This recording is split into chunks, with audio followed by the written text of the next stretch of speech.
Here's another short story by Gary Paulsen. It's called Storm.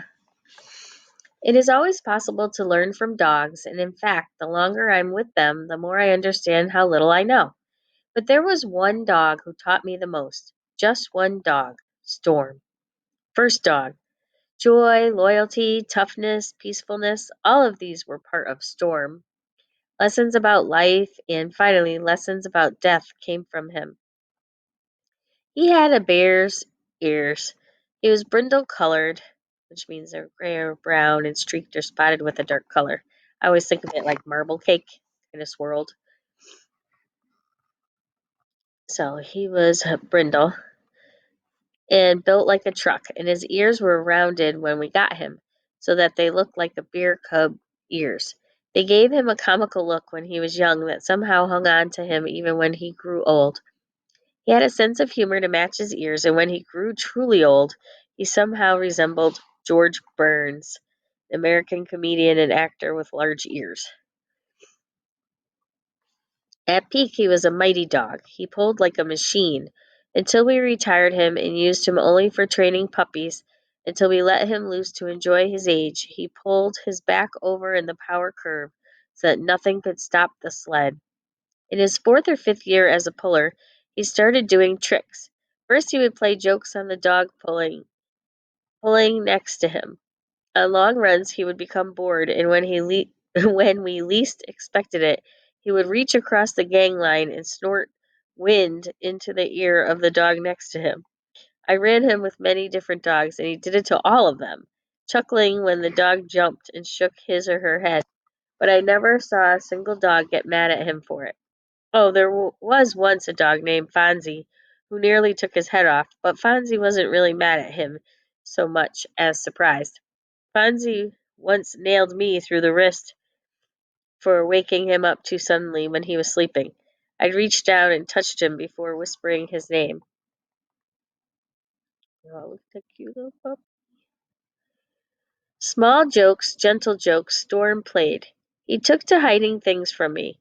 At first, I couldn't understand where things were going. I would put a booty down while working on a dog, and it would disappear. I lost a small ladle I used for watering each dog, a glove liner I took off while working on a dog's feet, a roll of tape, and finally a hat. He was so clever. When I lost the hat, it was a hot day, and I had taken the hat off while I worked on a dog's harness. The dog was just ahead of Storm, and when I knelt to work on the harness, he chewed almost through the side of it while running. I put the hat down on the snow near Storm, or thought I had. When I had changed the dog's harness, I turned and the hat was gone. I looked around, moved the dogs, looked under them, then shrugged. At first I was sure I'd put the hat down. Then, when I couldn't find it, I became less sure, and at last I thought perhaps I had left it at home or dropped it somewhere on the run. Storm sat quietly, looking ahead down the trail, not showing anything at all. I went back to the sled, reached down to disengage the hook, and when I did, the dogs exploded forward. I was not quite on the sled when they took off, so I was knocked slightly off balance. I leaned over to the right to regain myself, and when I did, I accidentally dragged the hook through the snow and pulled up my hat. It had been buried off to the side of the trail in the snow, buried neatly with the snow smoothed over the top so that it was completely hidden. Had the snow hook not scraped down 4 or 5 inches, I never would have found it. I stopped the sled and set the hook once more. While knocking the snow out of the hat and putting it back on my head, I studied where it had happened, right next to Storm. He had taken the hat, quickly dug a hole, buried the hat, and smoothed the snow over it, then gone back to sitting, staring ahead, looking completely innocent. When I stopped the sled and picked up the hat, he looked back, saw me put the hat on my head, and I swear, smiled. Then he shook his head once and went back to work pulling. Along with the joke, Storm had scale eyes. He watched as the sled was loaded, carefully calculated the weight of each item, and let his disapproval be known if it went too far. One winter, a friend gave us a parlor stove with nickel trim. It was not an enormous stove, but it had some weight to it and some bulk. This friend lived 12 miles away and 12 miles over two fair hills followed by 8 miles of an old abandoned railroad grade. We needed the stove badly. Our old barrel stove had started to burn through, so I took off with the team to pick it up. I left early in the morning because I wanted to get back that same day. It had snowed 4 or 5 inches, so the dogs would have to break trail. By the time we had done the hills in the railroad grade, pushing in new snow all the time, they were ready for a rest. I ran them the 2 miles to where the stove was and unhooked their tugs so they could rest a while I had coffee. We stopped for an hour at least, the dogs sleeping quietly. When it was time to go, my friend and I carried the stove outside and put it in the sled. The dogs didn't move, except for Storm. He raised his head, opened one eye, did a perfect double take, both eyes opening wide, and sat up. He had been facing the front. Now he turned around to face the sled, so he was facing away from the direction we had to travel when we left, and watched us load the sled. It took some time as the stove barely fit on the sled and had to be jiggled and shuffled around to get it down between the side rails. Through it all, Storm sat and watched us, his face a study in interest. He did not get up, but sat on his back end, and when I was done and ready to go, I hooked all the dogs back in harness, which involved hooking the tugs to the rear tires on their harness. The dogs knew this meant we were going to head home, so they got up and started slamming against the tugs, trying to get the sled to move. All of them, that is, but Storm.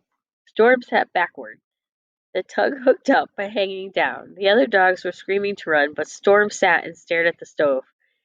Not at me, not at the sled, but at the stove itself. Then he raised his lips, bared his teeth, and growled at the stove. When he was finished growling, he snorted twice, stood, turned away from the stove, and started to pull. But each time we stopped at the tops of the hills to let the dogs catch their breath after pulling the sled and stove up the steep incline, Storm turned and growled at the stove. The enemy, the weight on the sled. I do not know how many miles Storm and I ran together. 8, 10, perhaps 12,000 miles. He was one of the first dogs and taught me the most. And as we worked together, he came to know me better than perhaps even my own family. He could look once at my shoulders and tell how I was feeling, tell how far we were to run, how fast we had to run, knew it all. When I started to run long, moved from running a work team, a trap line team, to training for the Iditarod, Storm took it in stride, changed the pace down to the long trot, matched what was needed, and settled in for the long haul. He did get bored, however, and one day while we were running a long run, he started doing a thing that would stay with him, with us, until the end. We had gone 40 or 50 miles on a calm, even day with no bad wind. The temperature was a perfect 10 below zero. The sun was bright, everything was moving well, and the dogs had settled into the rhythm that could take them 100 or 1,000 miles. And Storm got bored. At a curve in the trail, a small branch came out over the path we were running, and as Storm passed beneath the limb, he jumped up and grabbed it, broke a short piece off, about a foot long, and kept it in his mouth all day and into the night. He ran, carrying the stick like a toy, and when we stopped to feed or rest, he would put the stick down, eat, then pick it up again. He would put the stick down carefully in front of him or across his paws and sleep. And when he awakened, he would pick up the stick. It soon became a thing between us. The stick. He would show it to me, making a contact, a connection between us each time we stopped. I would pet him on top of the head and take the stick from him. He would emit a low, gentle growl when I took the stick. I'd examine it closely, nod, and seem to approve of it, and hand it back to him. Each day we ran, he would pick up a different stick. And each time I would have to approve of it, and after a time, after weeks and months, I realized that he was using the sticks as a way to communicate with me, to tell me that everything was all right, that I was doing the right thing. Once, when I pushed them too hard during a pre-Iditarod race, when I thought it was important to compete and win, a feeling that didn't last long, I walked up to Storm, and as I came close to him, he pointedly dropped the stick. I picked it up and held it out, but he wouldn't take it. He turned his face away. I put the stick against his lips and tried to make him take it, but he let it fall to the ground. When I realized what he was doing, I stopped and fed and rested the team, sat on the sled, and thought about what I was doing wrong. After 4 hours or so of sitting, watching other teams pass me, I fed them another snack, got ready to go, and was gratified to see Storm pick up the stick. From that time forward, I looked for the stick always, knew when I saw it out the sides of his head that I was doing the right thing, and it was always there. Through storms and cold weather, on long runs, the long, long runs where there isn't an end to it, where only the sled and the winter around the sled and the wind are there, Storm had the stick to tell me it was right. All things were right. The end. All right, so that's two short stories by Gary Paulsen, and we have a few novels that you can choose from if you decide you like Gary Paulsen. All right.